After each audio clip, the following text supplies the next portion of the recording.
नमस्कार दोस्तों, मैं मनीष कुमार आपको बहुत बहुत स्वागत करता हूं आपके अपने YouTube channel Manish study point से। दोस्तों आज है 12 जुलाई। तो आज हम 12 जुलाई तथा 11 जुलाई की करंट अफेयर घटनाओं पर डिस्कस करेंगे। तो पहला क्वेश्चन है, और आज 12 जुलाई तथा 11 जुलाई के दोनों के मैंने मिक्सिंग क्वेश्चन लिखे हैं। तो पहला क्वेश्चन है, हाल ही में लग्जरी राइड के ब्रांड एम्बेसडर कौन बने हैं? तो ये लग्जरी राइड के ब्रांड एम्बेसडर बने हैं, इनका नाम है सुखबीर सिंह। और ये सुखबीर सिंह कौन है? तो ये एक सिंगर हैं। अब इन्हीं के लिए लग्जरी राइड का ब्रांड एम्बेसडर नियुक्त किया गया है। बात करें अगर लग्जरी राइड की, तो ये क्या है?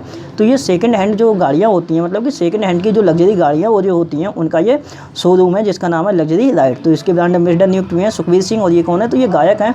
और मैं आपके लिए एक बात और बताऊं तो ये बैक्टस ग्रुप के भी ब्रांड एम्बेसडर भी नियुक्त किए गए हैं। ये बैक्टस ग्रुप क्या है? तो ये पानी की टंकी तथा पीवीसी जो पाइप होते हैं, तो वो पाइप बनाने वाली कंपनी है ये बैक्टस, जिसके की ब्रांड एम्बेसडर नियुक्त हुए हैं। इनका नाम है सैफ अली खान। ये बॉलीवुड अभिनेता हैं और दूसरे इनकी वाइफ हैं करीना कपूर खान। अगर वहीं बात करें करीना कपूर की, तो करीना कपूर ये प्यूमा की भी ब्रांड एम्बेसडर हैं। बात करते हैं कुछ पुराने ब्रांड एम्बेसडरों के रिवीजन की। तो JSW सीमेंट के ब्रांड एम्बेसडर भी बनाए गए थे। कौन कौन? तो सौरभ गांगुली जो कि BCCI के अध्यक्ष हैं, और सुनील छेत्री ये भारत के फुटबॉलर टीम के कैप्टन हैं। भाई JSW स्टील की बात करें तो इसके ब्रांड एम्बेसडर बनाए गए थे ऋषभ पंत। और क्रिक किंगडम जो कि दुबई की एक क्रिकेट अकेडमी है, इसके साथ साथ इंडियन इन्फोलाइन फाइनेंस लिमिटेड के ब्रांड एम्बेसडर बनाए गए थे रोहित शर्मा। पोकर स्टार ये ऑनलाइन एक ताश के पत्तों का गेम है, जिसके ब्रांड एम्बेसडर बनाए गए थे महेंद्र सिंह धोनी। वहीं बात करें नेक्स्ट की, तो एक गार्गो इंटरनेशनल है। ये दिल्ली की लुब्रिकेंट बनाने वाली कंपनी है, जिसके की ब्रांड एम्बेसडर कुछ समय पहले सोनू सूद बने हैं। और एल्सा कॉर्प, तो ये एल्सा कॉर्प क्या है? तो ये इंग्लिश सिखाने वाला एक ऐप है, जिसके ब्रांड एम्बेसडर कुछ समय पहले अजिंक्य रहाणे बनाए गए थे। वहीं नेक्स्ट अगर बात करें तो टाटा पावर ग्रुप के लिए अभी इसी वर्ष एडिसन पुरस्कार 2020 भी प्रदान किया गया है। और इसके ब्रांड एम्बेसडर बनाए गए थे शार्दुल ठाकुर। और एडिडास ये जो कंपनी है, इसकी भारत में ब्रांड एम्बेसडर बनाई गई हैं। इनका नाम है मानसी छिल्लर। और ये कौन है? तो 2017 की ये मिस वर्ल्ड रही हैं मानसी छिल्लर। बात करते हैं क्वेश्चन नंबर सेकंड की। तो सेकंड क्वेश्चन है, UNODC द्वारा जारी रिपोर्ट के अनुसार 2018 में सबसे ज़्यादा अफीम किस देश में जब्त की गई है? तो UNODC द्वारा अभी एक रिपोर्ट जारी हुई है, जिसमें कि 2018 में सबसे ज़्यादा, मतलब कि जिस देश में अफीम जब्त की गई है, तो उनकी ये लिस्ट है। और इस लिस्ट में शीर्ष स्थान है ईरान का। ईरान में 2018 में 444 टन अफीम जब्त की गई थी। वहीं बात करें तो दूसरे नंबर पर अफगानिस्तान है, तीसरे नंबर पर पाकिस्तान है, और इसमें भारत भी है। और भारत इसमें किस स्थान पर है? तो भारत है इसमें चौथे स्थान पर। और भारत में 2018 में 4 टन हीरोइन नहीं, अफीम है वो जब्त की गई है। बात करें अगर ईरान की, तो ईरान की राजधानी है तेहरान। मुद्रा है यहाँ की तोमान, अभी ये नई मुद्रा बनी है तोमान। और प्रेसिडेंट है यहाँ के हसन रूहानी। बात करें ईरान की, तो ईरान ने अभी कुछ समय पहले ही अपना पहला सैन्य उपग्रह लॉन्च किया था, जिसका क्या नाम था? तो इसका नाम था नूर। वहीं बात करें UNODC की, चूँकि ये रिपोर्ट UNODC द्वारा लॉन्च की गई है, तो UNODC तो इसकी फुल फॉर्म होती है United nation office on drug and crime, जिसका मुख्यालय है वियना में। और स्थापना हुई थी 1997 में। प्रमुख की बात करेंगे, मतलब कि हेड कौन है UNODC के? तो इसके हेड है गाडा बेली। बात करें तो UNODC भी चर्चा में रहा था। क्यों? तो इसके द्वारा जो अप्रैल माह था, तो अप्रैल माह के लास्ट में ही UNODC के द्वारा भारत में लॉकडाउन लर्नर्स सीरीज भी लॉन्च की गई थी। बात करते हैं क्वेश्चन नंबर 3 की। तो तीसरा क्वेश्चन है, हाल ही में किस IIT संस्थान ने भारत के पहले NVIDIA AI मतलब कि आर्टिफिशियल इंटेलिजेंस प्रौद्योगिकी केंद्र स्थापित करने के लिए NVIDIA के साथ समझौता किया है? तो NVIDIA के साथ समझौता किसने किया है? किस IIT संस्थान ने? तो ये किया है IIT हैदराबाद ने। और ये समझौता क्यों हुआ है? तो NVIDIA आर्टिफिशियल इंटेलिजेंस प्रौद्योगिकी केंद्र स्थापित करने के लिए। तो ये समझौता किसने किया है? तो NVIDIA और IIT हैदराबाद ने। अगर बात करें NVIDIA, तो ये मल्टीनेशनल टेक्नोलॉजी कंपनी है, जिसका मुख्यालय है कैलिफोर्निया में। और प्रेसिडेंट हैं इसके जैसन हुआंग। बात करते हैं क्वेश्चन नंबर 4 की। तो चौथा क्वेश्चन है, हाल ही में लिखी गई पुस्तक Mahavir the soldier who never died के लेखक कौन है? तो अभी एक पुस्तक लिखी गई है, जिसका नाम है Mahavir the soldier who never died. तो इस पुस्तक को लिखा है AK श्री कुमार ने। बात करें इस पुस्तक की, तो 1962 में जो भारत और चाइना के बीच जो युद्ध हुआ था, तो उस युद्ध का वर्णन दिया गया है इस बुक में। और इस बुक में उन सब सैनिकों का वर्णन दिया है, जो कि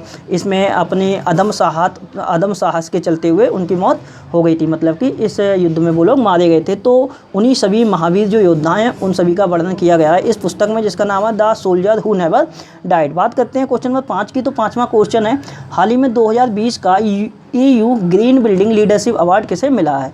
तो 2020 का EU का मतलब होता है यूरोपियन यूनियन, तो यूरोपीय union green building leadership award ये दिया गया है IOC के लिए। IOC मतलब कि इसकी फुल फॉर्म होती है इंटरनेशनल ओलंपिक कमेटी। बात करें IOC के लिए ये अवार्ड क्यों दिया गया है, तो IOC का जो मुख्यालय है कहाँ है, तो लुसाने स्विट्ज़रलैंड में। और ये अवार्ड हर साल उन बिल्डिंगों के लिए दिया जाता है जो कि बिल्डिंग सबसे ज़्यादा मजबूत होती हैं, और मजबूती के साथ साथ उसमें जितनी भी मतलब कि समस्त प्रकार की फैसिलिटी होती है। तो इसी के चलते हुए ये 2020 का EU green building leadership award मिला है IOC के लिए। बात करते हैं IOC की, तो इसकी फुल फॉर्म होती है इंटरनेशनल ओलंपिक कमेटी, मतलब कि अंतर्राष्ट्रीय ओलंपिक समिति। मुख्यालय है लुसाने स्विट्ज़रलैंड में। स्थापना हुई थी 1894 में और अध्यक्ष हैं थॉमस बाक। वहीं बात करें तो एक अवार्ड और भी मिला है, तो मैंने यहीं पे नोट कर रखा है। 2020 के लिए यूनिफिल पर्यावरण पुरस्कार दिया गया है अभी। तो यूनिफिल पर्यावरण पुरस्कार 2020 का ये मिला है लेबनान में जो भारतीय सेना तैनात है। तो भारतीय सेना के लिए खासकर ये पुरस्कार दिया गया है UNIFIL। बात करेंगे तो UNIFIL की, तो इसकी फुल फॉर्म होती है United nation interim force in Lebanon. बात करते हैं कि इसके भारतीय सेना के लिए ये अवार्ड क्यों दिया गया है, तो संयुक्त राष्ट्र मिशन के तहत जो भारत में तैनात जो भारत के सैनिक हैं, तो उन जवानों ने तो भारतीय जो संयुक्त राष्ट्र मिशन के तहत लेबनान में जो भी तैनात भारतीय सैनिक हैं, तो उन जवानों के द्वारा पर्यावरण संरक्षण में उल्लेखनीय योगदान देने के लिए ये अवार्ड दिया गया है। बात करते हैं क्वेश्चन नंबर 6 की। तो 6 क्वेश्चन है, हाल ही में गूगल ने गूगल प्लस को किस नाम से पुनः लॉन्च किया है? तो गूगल ने जो गूगल प्लस जो कि 2018 पिछले वर्ष ही इसके लिए बंद करने की घोषणा की थी गूगल ने, अब इसके लिए गूगल प्लस के लिए दोबारा से पुनः लॉन्च करेगा गूगल। और इसे किस नाम से लॉन्च किया जाएगा? तो इसे गूगल करेंट के नाम से लॉन्च किया जाएगा। और ये तो इसका नाम ध्यान रख के चलना, क्या है किस नाम से लॉन्च करेगा, तो ये गूगल करेंट के नाम से लॉन्च करेगा गूगल। बात करते हैं गूगल की। तो गूगल की स्थापना 1998 में हुई थी। मुख्यालय है कैलिफोर्निया USA में। और CEO कौन है? तो CEO हैं सुंदर पिचाई। बात करते हैं गूगल की। तो गूगल ने कुछ समय पहले सोशल डिस्टेंसिंग के लिए एक सोडन नामक ऐप भी लॉन्च किया था। और उससे पहले जो दृष्टिबाधित लोग हैं, तो उन लोगों के लिए वर्चुअल कीबोर्ड लॉन्च किया था। और उस वर्चुअल कीबोर्ड का क्या नाम था? तो उस वर्चुअल कीबोर्ड का नाम था टॉक बैक। बात करते हैं क्वेश्चन नंबर 7 की। तो 7वां क्वेश्चन है, हाल ही में एशिया के सबसे बड़े डेटा सेंटर योटो, इसका नाम है योटा NM1 डेटा सेंटर का उद्घाटन कहाँ किया गया है? तो ये एशिया का सबसे बड़ा डेटा सेंटर है। और ये एशिया का तो सबसे बड़ा है, उसके साथ साथ ये विश्व का दूसरा सबसे बड़ा डेटा सेंटर है, जिसका नाम है योटा NM1। तो इस डेटा सेंटर का उद्घाटन किया गया है मुंबई महाराष्ट्र में। और किसके द्वारा किया गया है? तो जो मुख्यमंत्री हैं महाराष्ट्र के, जिनका नाम है उद्धव ठाकरे, तो उन्हीं के द्वारा इसका उद्घाटन किया गया है। बात करें अगर इस डेटा सेंटर की, डेटा सेंटर क्या होता है? तो जहाँ पे डेटा कलेक्ट किया जाता है और जहाँ से डेटा के लिए ऑपरेट किया जाता है। तो इस डेटा सेंटर का प्रयोग इंजीनियरिंग तथा रियल इस्टेट के जो भी क्षेत्र होते हैं, तो उसमें इसका प्रयोग किया जाएगा। बात करें अगर महाराष्ट्र की, तो महाराष्ट्र की राजधानी तो मुंबई में ही है। और मुख्यमंत्री हैं उद्धव ठाकरे, राज्यपाल हैं भगत सिंह कोश्यारी। और महाराष्ट्र का जो हाईकोर्ट है बॉम्बे हाईकोर्ट, उसके मुख्य न्यायाधीश कौन है? तो ये दीपांकर दत्त हैं। और महाराष्ट्र ने कुछ समय पहले महास्वयं नामक पोर्टल भी लॉन्च किया था। और महाराष्ट्र के ठाणे डिस्ट्रिक्ट के एक इंजीनियर हैं जिनका नाम है प्रतीक तिरोड़कर, तो इनके द्वारा कोरोबोट नाम से एक रोबोट भी लॉन्च किया गया था। तो कोरोबोट नामक जो रोबोट लॉन्च किया था वो महाराष्ट्र के ही इंजीनियर थे, इनका नाम प्रतीक तिरोड़कर। कुछ समय पहले ही महाराष्ट्र की जो सरकार है उसके द्वारा महाराष्ट्र के पर्यावरण मंत्रालय का नाम बदला गया है। और उसका नया नाम क्या रख दिया गया है? तो पर्यावरण और जलवायु परिवर्तन विभाग। कुछ समय पहले ही महाराष्ट्र राज्य के नए मुख्य सचिव भी बनाए गए हैं। इनका क्या नाम है? तो संजय कुमार इनका नाम है। आत्मनिर्भर पेट्रोल पंप की शुरुआत भी की हुई है महाराष्ट्र में। कहाँ पे? तो पुणे शहर में। और दुनिया के सबसे बड़े प्लाज्मा थेरेपी परीक्षा केंद्र की भी सुविधा जो है उसकी शुरुआत कहाँ की गई है? तो महाराष्ट्र में ही की गई है। उसके बाद बात करें तो कुछ समय पहले ही महारोजगार पोर्टल भी शुरू किया है किसने? तो महाराष्ट्र में ही ये शुरू हुआ है। उसके साथ ही बात करें तो कुछ समय पहले ही राज्य में निवेशकों को बढ़ावा देने के लिए एक प्रोजेक्ट लॉन्च किया गया था, जिसका क्या नाम था? उसका नाम था प्रोजेक्ट प्लेटिना उसका नाम था। ये भी महाराष्ट्र में लॉन्च किया गया था। बात करते हैं क्वेश्चन नंबर 8 की। तो 8वां क्वेश्चन है, हाल ही में सरकारी भूमि की सुरक्षा हेतु टेक्नोलॉजी और आर्टिफिशियल इंटेलिजेंस का प्रयोग करने वाला राज्य कौन बना है? तो सरकारी भूमि की सुरक्षा के लिए टेक्नोलॉजी और आर्टिफिशियल इंटेलिजेंस का प्रयोग करने वाला जो भारत का पहला राज्य बना है, इसका नाम है उड़ीसा। तो जो सरकारी भूमि होती है, तो सरकारी भूमि पर जो लोग अतिक्रमण करते हैं तो उनकी निगरानी के लिए ही ये उड़ीसा राज्य के द्वारा किया गया है और इसके लिए BLUIS नामक सिस्टम भी लॉन्च किया गया है, जिसका मतलब होता है Bhubaneswar land use intelligent system. तो इसी के माध्यम से अब वो जो सरकारी भूमि होगी उसकी निगरानी की जाएगी। बात करते हैं उड़ीसा की, तो उड़ीसा की राजधानी भुवनेश्वर है। मुख्यमंत्री हैं नवीन पटनायक, राज्यपाल हैं गणेशी लाल और उड़ीसा का जो हाईकोर्ट है उसके मुख्य न्यायाधीश अभी नियुक्त हुए थे। इनका क्या नाम है? तो इनका नाम है मोहम्मद रफीक। और वहीं बात करें तो बलराम योजना शुरू की है अभी किसने? तो ये उड़ीसा ने ही की है और एक किताब भी लिखी गई थी जिसका नाम है the Yogini poem love and life, जिसकी लेखक कौन है? तो आदिशा दास हैं, जो कि उड़ीसा से ही बिलोंग करती हैं। वहीं बात करें तो उड़ीसा राज्य में लेबर केस प्रबंधन प्रणाली भी विकसित की गई है और कुछ समय पहले ही मिशन सुविधा की शुरुआत भी उड़ीसा में ही की गई है। कोविड केयर होम्स की स्थापना की भी घोषणा की है उड़ीसा राज्य सरकार ने और छात्रावासों के लिए ISO प्रमाण पत्र प्राप्त करने वाला देश का पहला राज्य भी उड़ीसा ही बना है। उससे पहले अगर बात करेंगे तो कुछ समय पहले जो अम्फान तूफान आया था तो उससे पश्चिम बंगाल तथा उड़ीसा राज्य बहुत ज़्यादा प्रभावित हुए थे। तो केंद्र सरकार ने उड़ीसा राज्य की उस क्षति को पूरा करने के लिए 500 करोड़ रुपए की सहायता राशि दी थी और पश्चिम बंगाल के लिए वो सहायता राशि थी 1000 करोड़ की। वहीं बात करें तो उड़ीसा में स्थित है कोणार्क का सूर्य मंदिर और इसी सूर्य मंदिर के लिए पूर्णतः सोलराइज किया जाएगा। सरकार ने इसकी घोषणा भी की है केंद्र सरकार ने। वहीं बात करें तो कुछ समय पहले ही जो UBC आधारित सैनिटाइजर का विकास भी किया था किसने? तो IIT भुवनेश्वर। ये कहाँ पड़ता है? तो उड़ीसा में ही है। और अभी सबुजा उड़ीसा नामक पहल की भी शुरुआत किसने की है? तो ये उड़ीसा ने ही की है। वहीं अगर बात करेंगे तो पेटा इंडिया द्वारा जो मुख्यमंत्री हैं उड़ीसा के नवीन पटनायक, इनके लिए हीरो ऑफ एनिमल अवार्ड से भी सम्मानित किया गया है। चलते हैं क्वेश्चन नंबर 9 पे। 9वां क्वेश्चन है, हाल ही में इसरो किस देश के पहले पृथ्वी अवलोकन उपग्रह जिसका नाम है अमेजोनिया 1 को लॉन्च करेगा? तो ये किस देश का पहला अर्थ ऑब्जर्वेटरी ये सैटेलाइट है और इसके लिए कौन लॉन्च करेगा?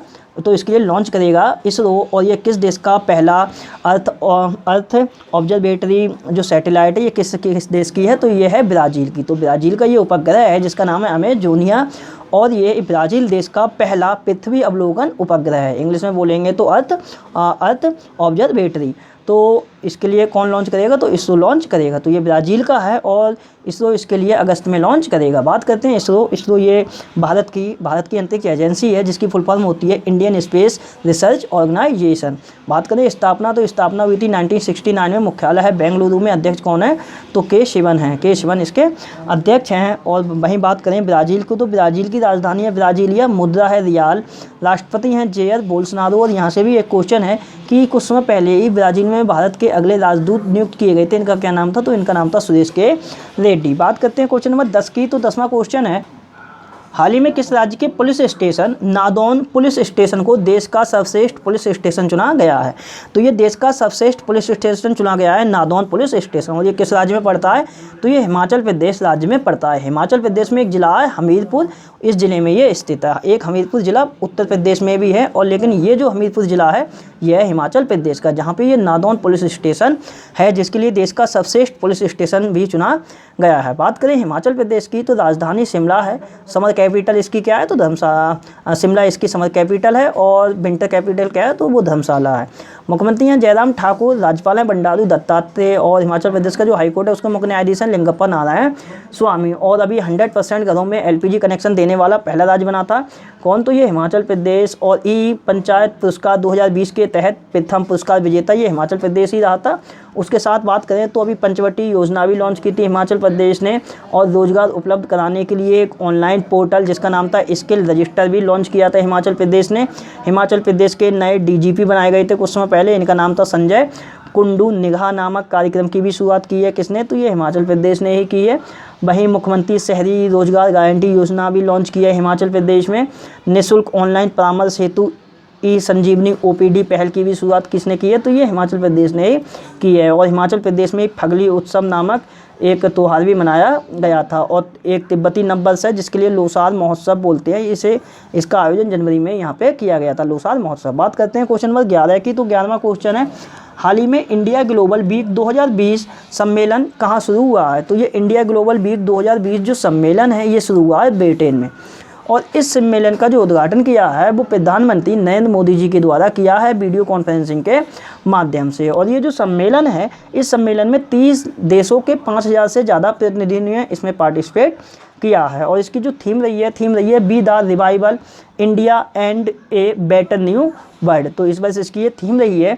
बात करते हैं ब्रिटेन की, तो ब्रिटेन की राजधानी है लंदन, मुद्रा है पाउंड स्टर्लिंग और पीएम कौन है, तो इनका नाम है बोरिस जॉनसन। अगर ध्यान हो आपके लिए तो अभी बोरिस जॉनसन ने कुछ समय पहले ही पॉइंट ऑफ लाइट ऑनर से सम्मानित किसके लिए किया था, तो ये थे राजेंद्र सिंह। तो राजेंद्र सिंह के लिए पीएम बोरिस जॉनसन ने पॉइंट ऑफ लाइट ऑनर से भी सम्मानित किया है। और ब्रिटेन में भारत की हाई कमिश्नर भी नियुक्त की गई हैं। इनका क्या नाम है, तो इनका नाम है गायत्री कुमार इनका नाम है।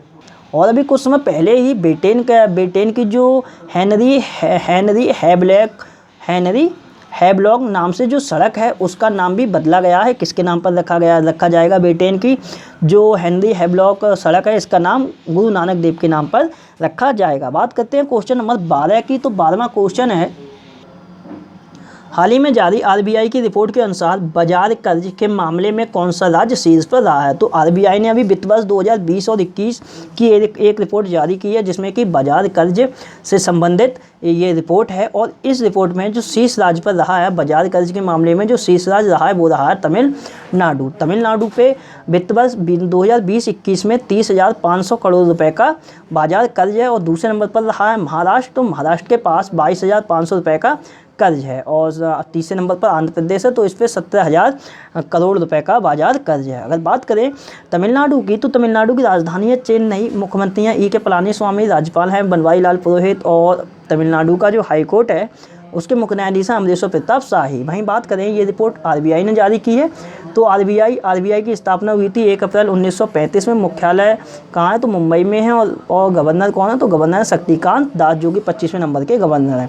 और इसके साथ साथ तमिलनाडु में अभी अरियालुर मेडिकल कॉलेज की आधारशिला भी रखी गई है। तो ये अरियालुर मेडिकल कॉलेज की जो आधारशिला ये तमिलनाडु में रखी गई है। और वीडियो कॉन्फ्रेंसिंग के माध्यम से तमिलनाडु के जो मुख्यमंत्री हैं के पलानीस्वामी, इन्होंने इसकी आधारशिला रखी है। बात करते हैं तमिलनाडु की, तो तमिलनाडु में अभी जो भारत के 66 में शतरंज जो ग्रैंड मास्टर बने थे जिनका नाम था जी आकाश, वो तमिलनाडु से ही बिलोंग करते हैं। वहीं बात करें तो अभी 2019 में समुद्री मछली उत्पादन में शीर्ष पर कौन सा राज्य रहा है, तो ये तमिलनाडु ही रहा है। और ये जो रिपोर्ट जारी की है, मतलब कि ये जो रिपोर्ट जारी की है वो CMFRI के द्वारा ये रिपोर्ट जारी हुई है मछली उत्पादन वाली।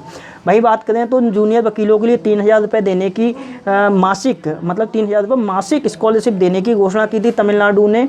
वही बात करें तो कुछ समय पहले ही तमिलनाडु में कंप्रेस्ड बायोगैस प्लांट का भी उद्घाटन किया है। किसने, के पलानीस्वामी ने। और तमिलनाडु के खिलाड़ी हैं, इनका नाम है निकी पुनाचा जो कि ITF पुरुष खिलाड़ी पैनल में अभी शामिल हुए हैं। और कुछ समय पहले ही तमिलनाडु राज्य की सरकार ने नीट परीक्षा पास करने वाले छात्रों के लिए 10% आरक्षण देने की भी घोषणा की है। और ग्रामीण क्षेत्रों के आर्थिक विकास हेतु ग्रामीण कायाकल्प योजना की भी शुरुआत की है तमिलनाडु राज्य ने। बात करते हैं क्वेश्चन नंबर 13 की, तो 13वां क्वेश्चन है, हाल ही में किस देश की स्क्वैश महिला खिलाड़ी, इनका नाम है रानेम एल बेल्ली, ने संन्यास की घोषणा की है। तो ये किस देश की स्क्वैश महिला खिलाड़ी हैं, तो ये मिस्र देश की स्क्वैश महिला खिलाड़ी हैं जिनका नाम है रानेम एल बेल्ली। तो इन्होंने अभी संन्यास लेने की घोषणा की हैं। और ये दुनिया की नंबर 1 स्क्वैश प्लेयर हैं, मतलब कि दुनिया की नंबर 1 स्क्वैश महिला खिलाड़ी हैं। बात करें तो पूरे अरब देश में टॉप रैंक में पहुंचने वाली ये पहली महिला खिलाड़ी भी बनी है किसी भी गेम्स में, मतलब कि पूरे अरब क्षेत्र में किसी भी गेम्स में टॉप रैंक पर पहुंचने वाली ये पहली महिला खिलाड़ी भी बनी है जिनका नाम है रानेम एल बेल्ली। चूँकि मिस्र क्या है, तो ये अरब देश ही है एक। वहीं अगर बात करें तो ये टॉप अभी स्क्वैश में ये टॉप 1 पे हैं। बात करें अगर भारत में टॉप पर कौन है, तो भारत में है सौरभ घोषाल। और जब ये जो संन्यास ले लेंगे तो इनके बाद ईरान की जो नूरान गौहर हैं वो नंबर 1 पर आ जाएंगी। बात करते हैं मिस्र की, तो मिस्र की राजधानी है काहिरा, मुद्रा है पौंड और राष्ट्रपति हैं अब्देल फतेह अल सीसी। बात करते हैं क्वेश्चन नंबर 14 की, तो 14वां क्वेश्चन है, हाल ही में उत्तराखंड कि किस तितली को भारत की सबसे बड़ी तितली होने का खिताब मिला है। तो भारत की सबसे बड़ी तितली अभी घोषित किया गया है, इसका नाम है गोल्डन वर्ड विंग तितली, और ये खासकर हिमालयी क्षेत्र में पाई जाती है, और ये उत्तराखंड की तितली है, उत्तराखंड के हिमालयी क्षेत्र में ये पाई जाती है। तो इसी के लिए अभी भारत की सबसे बड़ी तितली होने का गौरव भी मिला है। भाई बात करते हैं कुछ अन्य पॉइंटों की, तो एक इयोप्थिमा बाटसोनी नामक एक तितली है जिसके लिए 61 साल के बाद खोजा गया है त्रिपुरा राज्य से, और एक सीताना धरबारेंसिस नामक एक छिपकली भी खोजी गई है, और ये छिपकली की एक नई प्रजाति है जिसका नाम है सीताना धरबोरेंसिस। तो ये छिपकली खोजी गई है कर्नाटक राज्य में। बात करते हैं क्वेश्चन नंबर 15 की, तो 15वां क्वेश्चन है, हाल ही में बांग्लादेश ने बलि दिए जाने वाले पशुओं के लिए किस नाम से एक प्लेटफॉर्म लॉन्च किया है। तो ये जो अभी कुछ समय बाद ही ईद उल अजहा का एक त्यौहार आएगा, तो उससे पहले ही अभी ये जो बलि दिए जाने वाले पशु हैं, तो इन्हीं की ऑनलाइन क्रय तथा विक्रय करने के लिए एक प्लेटफॉर्म लॉन्च किया है बांग्लादेश ने, और इसका नाम रखा है डिजिटल हार्ट। तो इसके लिए अभी क्यों लॉन्च किया गया है, तो भीड़ से होने वाले जो संक्रमण हो रहा है कोरोना वायरस का, तो उसको रोकने के लिए, और इससे क्या होगा, तो ये पशुओं के लिए इसके माध्यम से लेन देन किया जा सकता है, मतलब क्रय विक्रय किया जा सकता है। बात करते हैं बांग्लादेश की, तो राजधानी है ढाका, मुद्रा है टका, पीएम है शेख हसीना और राष्ट्रपति हैं अब्दुल हामिद। बात करते हैं क्वेश्चन नंबर 16 की, तो 16वां क्वेश्चन है, हाल ही में किस भारतीय राज्य ने 8 जुलाई को किसान दिवस मनाया है। तो ये 8 जुलाई को जो किसान दिवस मनाया है वो आंध्र प्रदेश राज्य के द्वारा मनाया गया। और ये 8 जुलाई को किसान दिवस क्यों मनाया जाता है, तो आंध्र प्रदेश राज्य के जो वर्तमान मुख्यमंत्री हैं इनका नाम है जगन मोहन रेड्डी, इनके पिता थे, इनका नाम था वाई.एस. राजशेखर रेड्डी, जो कि 14वें सीएम थे आंध्र प्रदेश के। तो इन्हीं की जयंती के अवसर पर ये 8 जुलाई के लिए किसान दिवस मनाया जाता है। इन्होंने किसानों के हित में काफ़ी कार्य किए थे, जिसके चलते हुए 8 जुलाई के लिए किसान दिवस मनाया जाता है। बात करें आंध्र प्रदेश की, तो राजधानी है हैदराबाद, प्रस्तावित राजधानी अमरावती, और मुख्यमंत्री तो यही हो गए जगन मोहन रेड्डी, राज्यपाल है विश्वभूषण हरिश्चंद्रन, और आंध्र प्रदेश का जो हाई कोर्ट है उसके मुख्य न्यायाधीश हैं जे.के.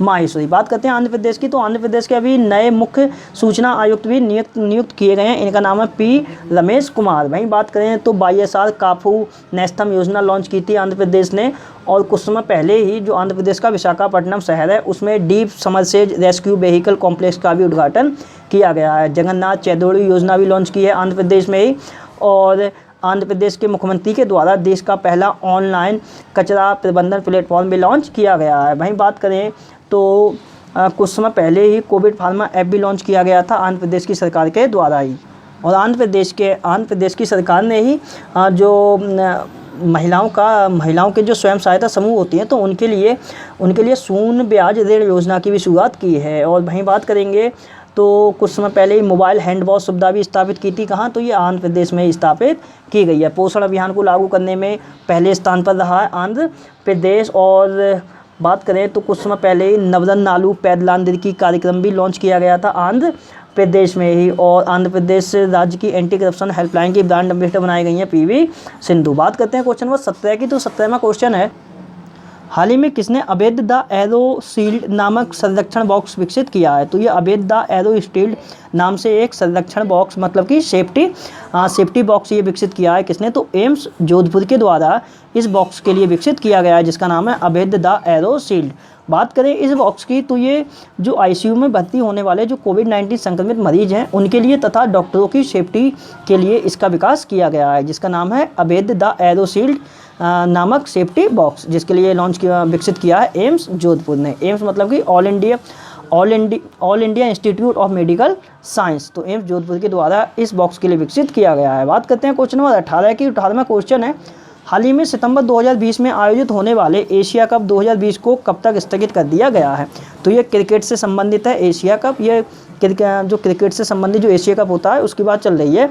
तो एशिया कप जो 2020 में आयोजित होने वाला था सितंबर माह में, तो इसके लिए अब स्थगित कर दिया गया है कोरोना वायरस के चलते, कोविड-19 कारण इसके लिए स्थगित कर दिया गया है, और ये जून 2021 तक के लिए स्थगित कर दिया गया है। वहीं बात करें तो ये एशिया कप का जो इस बार संस्करण होने वाला था ये 15वां संस्करण था, और सबसे ज़्यादा एशिया कप किस देश ने जीता है, तो भारत ने जीता है सर्वाधिक बार एशिया कप। और कितने बार जीता है, तो ये 7 बार इसकी विजेता रही है भारत। बात करते हैं क्वेश्चन नंबर 19 की, तो 19वां क्वेश्चन है, हाल ही में किस बॉलीवुड अभिनेता व कॉमेडियन का निधन हो गया है? तो इनका नाम था जगदीप और इनका मूल नाम था सैयद इश्तियाक अहमद जाफरी, जिनका अभी हाल ही में निधन हो गया है। इन्होंने शोले मूवी में जो सुरमा भोपाली नाम से जो किरदार निभाया था वो ही हैं ये जगदीप, जिनका मूल नाम था सैयद इश्तियाक अहमद जाफरी। तो ये बहुत ही दिग्गज अभिनेता तथा कॉमेडियन थे। वहीं बात करें तो अन्य निधन भी हुए हैं। एक निधन हुआ है एमादू गोन कुलीबुली का। तो एमादू गोन कुलीबुली ये कौन थे? तो ये प्राइम मिनिस्टर थे आइवरी कोस्ट के। तो इनका भी निधन हो चुका है। उसके बाद बात करें चार्ली डैनियल्स की, तो ये कौन थे? तो ये अमेरिका के गीतकार थे, जिनका हाल ही में कुछ समय पहले निधन हो चुका है और इनके लिए 1979 में ग्रैमी पुरस्कार भी दिया गया था। उसके बाद नेक्स्ट निधन है, इनका नाम है सुशील गौड़ा। ये कौन थे? तो ये कन्नड़ भाषा के टीवी अभिनेता थे। इसके साथ साथ ये फिटनेस ट्रेनर भी थे। तो ये 2-3 निधन थे जो कि हाल फिलहाल में हुए हैं। बात करते हैं क्वेश्चन नंबर 20 की। तो 20वां क्वेश्चन है, हाल ही में माइक्रोसॉफ्ट इंडिया के कार्यकारी निदेशक मतलब कि एग्जीक्यूटिव डायरेक्टर कौन बने हैं? तो माइक्रोसॉफ्ट इंडिया के जो कार्यकारी निदेशक बने हैं इनका नाम है नवतेज बल। तो इन्हीं के लिए माइक्रोसॉफ्ट इंडिया का कार्यकारी निदेशक नियुक्त किया गया है और इन्होंने जो स्थान लिया है वो लिया है मनीष प्रकाश का। बात करें अगर माइक्रोसॉफ्ट इंडिया की, तो माइक्रोसॉफ्ट की जो इंडिया में शाखा है उसका हेड ऑफिस कहाँ है? तो माइक्रोसॉफ्ट इंडिया का तो हेडक्वार्टर पड़ता है हैदराबाद में। अगर बात करें केवल माइक्रोसॉफ्ट की, तो माइक्रोसॉफ्ट इसकी स्थापना 1975 में की हुई थी। मुख्यालय वाशिंगटन DC में है और CEO कौन है? तो ये है सत्या नडेला। बात करते हैं कुछ अन्य नियुक्तियों की। तो एक नियुक्ति हुई है राजकिरण राय की। ये नियुक्ति नहीं है, मतलब कि इनका कार्यकाल विस्तार किया गया है। तो ये चेयरमैन और मैनेजिंग डायरेक्टर के रूप में मैनेजिंग डायरेक्टर थे किसके? तो यूनियन बैंक ऑफ इंडिया के। तो इनका अभी कार्यकाल विस्तार किया गया था। तो ये 3 जून 2020 के लिए रिटायर हो गए थे, लेकिन अब इनका 2 वर्ष के लिए कार्यकाल विस्तार भी किया गया है। तो ये कौन है? तो ये चेयरमैन एंड मैनेजिंग डायरेक्टर हैं यूनियन बैंक ऑफ इंडिया के, राजकिरण राय। बात करें तो यूनियन बैंक ऑफ इंडिया की, तो कुछ समय पहले आंध्रा बैंक और कॉर्पोरेशन बैंक मर्ज हो गई थी इसमें यूनियन बैंक ऑफ इंडिया में। और बात करें यूनियन बैंक ऑफ इंडिया की, तो स्थापना हुई थी 1919 में। मुख्यालय मुंबई में और कार्यकारी निदेशक कौन है? तो यह है विरूपाक्ष मिश्रा। इनकी भी नियुक्ति इसी वर्ष की गई है और टैगलाइन है good people to bank with. बात करते हैं नेक्स्ट अपॉइंटमेंट की। तो एक अपॉइंटमेंट हुआ है राजेश वर्मा का। तो राजेश वर्मा ये कौन है? तो ये निवेशक शिक्षा और सुरक्षा निधि प्राधिकरण के चेयरमैन नियुक्त हुए हैं और इन्होंने जो स्थान लिया है वो स्थान लिया है इंजेती श्रीनिवास का। तो इंजेती श्रीनिवास के जगह राजेश वर्मा निवेशक शिक्षा और सुरक्षा निधि प्राधिकरण के चेयरमैन नियुक्त हुए हैं। बात करें अगर इंजेती श्रीनिवास की, तो ये कहाँ गए? तो अभी इंजेती श्रीनिवास हैं, तो ये अंतर्राष्ट्रीय वित्तीय सेवा प्राधिकरण जो है उसके चेयरमैन नियुक्त हो गए हैं। इनका क्या नाम है? तो इंजेती श्रीनिवास। और इंजेती श्रीनिवास की जगह अभी ये राजेश वर्मा निवेशक शिक्षा और सुरक्षा निधि प्राधिकरण के चेयरमैन नियुक्त हुए हैं। तो 21वां क्वेश्चन है, हाल ही में किसे ग्लोबल ह्यूमैनिटेरियन अवार्ड से सम्मानित किया गया है? तो ग्लोबल ह्यूमैनिटेरियन अवार्ड से सम्मानित हुए हैं सचिन अवस्थी। और सचिन अवस्थी ये कौन है? तो ये नेशनल मीडिया क्लब के अध्यक्ष हैं और इन्हीं के लिए लंदन में ग्लोबल ह्यूमैनिटेरियन अवार्ड से सम्मानित किया गया है। और ये 35 देशों के 100 लोगों के लिए ये सम्मान दिया गया है, जिसमें कि सचिन अवस्थी भी शामिल हैं। और इनके लिए सम्मान क्यों दिया गया है? तो निस्वार्थ भाव से समाज और विश्व को बेहतरीन बनाने के लिए इनके द्वारा जो उठाए गए कदम थे, तो इसी के लिए इनके लिए सम्मानित किया गया है। बात करें तो कुछ समय पहले ही BET 2020 ह्यूमैनिटेरियन अवार्ड से भी सम्मानित किया गया था। तो ये कौन सम्मानित हुई थी BET 2020 ह्यूमैनिटेरियन अवार्ड? तो ये थी बियोंसे। और ये कौन थी? तो ये पॉप सिंगर थी। कहाँ की? तो ये USA की थी और ये भारत की हैं सचिन अवस्थी। बात करते हैं क्वेश्चन नंबर 22 की। तो 22वां क्वेश्चन है, हाल ही में मणिपुर राज्य में कितनी जल आपूर्ति परियोजनाओं का उद्घाटन किया है? तो हाल ही में मणिपुर राज्य में 5 जल आपूर्ति परियोजनाओं का उद्घाटन किया गया है और इन परियोजनाओं को उद्घाटन किया गया है। तो इन जो 5 जल आपूर्ति जो परियोजना है, तो इनका उद्घाटन किया गया है मणिपुर राज्य में। बात करते हैं मणिपुर की। तो राजधानी है इम्फाल, मुख्यमंत्री हैं बीरेंद्र सिंह, राज्यपाल है नजमा हेपतुल्ला और मणिपुर का जो हाईकोर्ट है उसके मुख्य न्यायाधीश है रामलिंगम सुधाकर। बात करते हैं मणिपुर संबंधी कुछ अन्य पॉइंटों की। तो मणिपुर राज्य के द्वारा ही 18 जून के लिए महान जून विद्युत दिवस भी मनाया गया है। वहीं प्लांट हेल्थ क्लिनिक का उद्घाटन भी कहाँ किया गया है? तो मणिपुर राज्य में ही किया गया है। वहीं बात करेंगे तो संयुक्त राष्ट्र द्वारा मणिपुर राज्य की जो खुडोल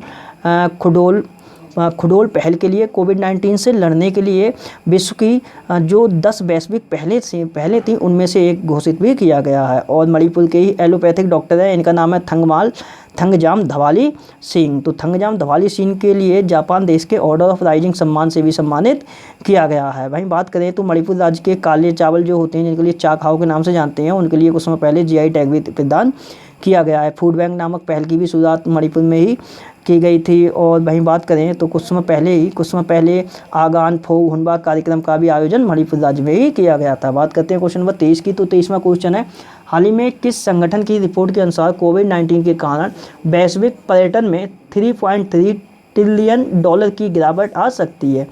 तो ये किस संगठन ने अभी रिपोर्ट जारी की है? तो अभी ये अंकटाडिक ने एक रिपोर्ट जारी की है और इसने ये कहा है कि कोविड-19 महामारी के दौरान जो वैश्विक मतलब कि पूरे विश्व स्तर का जो वैश्विक पर्यटन है उसमें 3.3 ट्रिलियन डॉलर की जो है वो गिरावट दर्ज की जा सकती है। अब चूँकि ये रिपोर्ट है अंकटाड की, तो अंकटाड इसकी फुल फॉर्म होती है United nation conference on trade and development. स्थापना हुई थी 1964 में, मुख्यालय जिनेवा में है, अध्यक्ष है मुक्सा कितुई।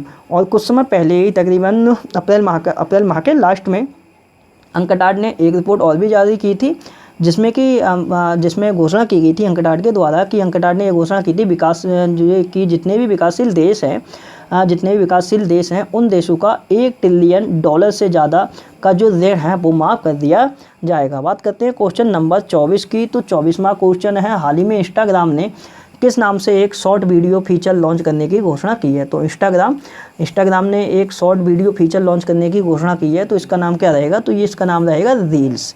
जैसे कि टिकटॉक में होता है 15 सेकंड या 30 सेकंड का एक शॉर्ट वीडियो फीचर, तो उसी की तरह ये शॉर्ट वीडियो फीचर लॉन्च करेगा इंस्टाग्राम। बात करें अगर इंस्टाग्राम की, तो इंस्टाग्राम ये क्या है? तो इंस्टाग्राम ये एक फ़ोटो तथा वीडियो शेयरिंग एक सोशल एप्लीकेशन है। बात करते हैं इंस्टाग्राम की। तो स्थापना हुई थी 2010 में, मुख्यालय है मैनालो पार्क USA में। और CEO कौन है? तो CEO है माइक क्रेगर, और यही संस्थापक भी रहे थे, सह संस्थापक। ये माइक क्रेगर ये सह संस्थापक भी हैं इंस्टाग्राम के। बात करें संस्थापक की, तो केविन सिस्टोम तथा माइकल क्रेगर, तो ये संस्थापक थे इंस्टाग्राम के। और अभी कुछ समय पहले ही इंस्टाग्राम पर सबसे ज़्यादा कमाई करने वाले जो सेलिब्रिटी कौन बने थे? तो इंस्टाग्राम के माध्यम से सबसे ज़्यादा कमाई करने वाले जो सेलिब्रिटी बने थे उनका नाम था द रॉक, मतलब कि इनका क्या नाम है? तो ड्वेन रॉक जॉनसन। और इंस्टाग्राम पर ये सबसे ज़्यादा कमाई करने वाले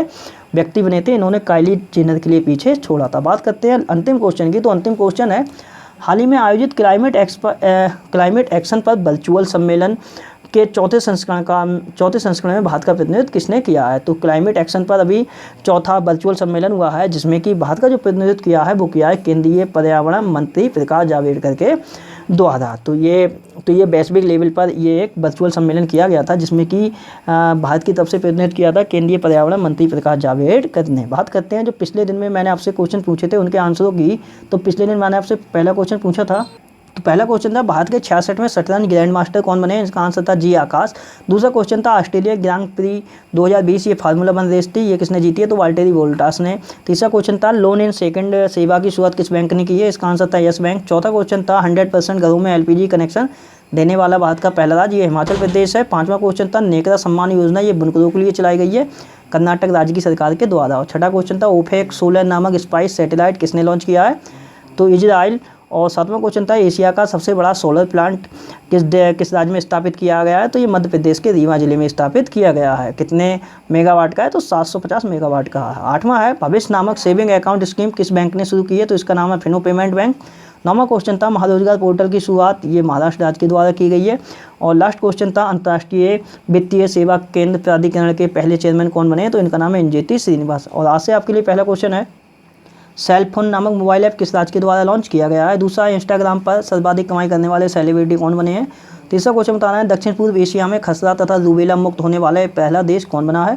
चौथा क्वेश्चन बताना है दुनिया का पहला गोल्ड प्लेटेड होटल कहाँ खोला गया है? पांचवा क्वेश्चन बताना है भारतीय कृषि अनुसंधान संस्थान जो कि झारखंड में स्थित है इसका नाम किसके नाम पर रखा गया है? छठा क्वेश्चन बताना है ड्राफ्ट एक्सपेक्ट कोटा बिल किस देश के द्वारा पारित किया गया है? सातवां क्वेश्चन बताना है डेहिंग पटगाई वन्यजीव अभ्यारण्य जिसके लिए अभी राष्ट्रीय उद्यान में परिवर्तित करने की घोषणा भी की गई है, ये किस राज्य में स्थित है?